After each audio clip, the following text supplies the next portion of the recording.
And right now, nationwide protesters continue across the country expressing how they feel about the Supreme Court's decision to overturn Roe v. Wade, which gives states the option to ban abortions. And thanks for joining us tonight. I'm Lacey Crisp.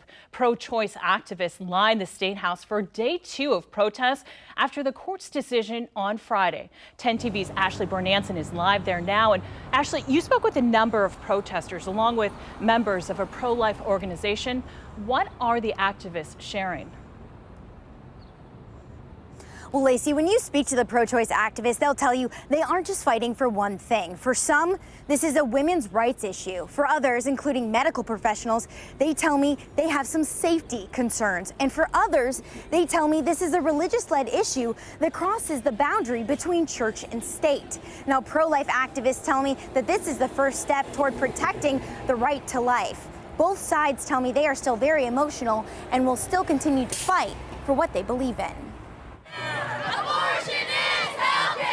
I mean, it made me feel very disrespected. I just didn't think that this would happen in my lifetime, and it really scares me as a woman. Fear of the past. It's about going backwards 50 years. Fear of the present. By making a woman carry a risky pregnancy to term, we're going to lose 2 lives. And fear of the future. Pro-choice activists filled the Ohio Statehouse lawn for day 2 of protests. Many tell me they believe in-person support will make a difference in the decision of the Ohio court. I think being here, showing that we can support in person, I think is important. It's not about politics at all for me. I mean, I understand where people are coming from. I want babies too. I mean, obviously, it's my whole thing. I love babies. For pediatric nurse Elizabeth Miller, the court's decision is a safety concern. To carry a high-risk pregnancy to term is not safe for a baby or a mom. Miller says from a medical perspective, it's not safe to make abortion illegal. Separate church and state. We are not a church. Our state is not a church. Our government is not a church. And those two things need to be separate. Protester Paul Hill says he stands for women's rights and will continue to fight for that. The main fundamental right of our country is freedom, and women don't have freedom if they don't have the freedom to choose. This decision gives us hope for the future. Lizzie Whitmarsh from Ohio Right to Life pro-life group says her organization has been fighting for this outcome for 49 years, but their work has just begun. And it also puts a heavy burden on us to really get to work to support all families, all women that find themselves in need. Whitmarsh says women's health is still a top priority for the organization and hospitals.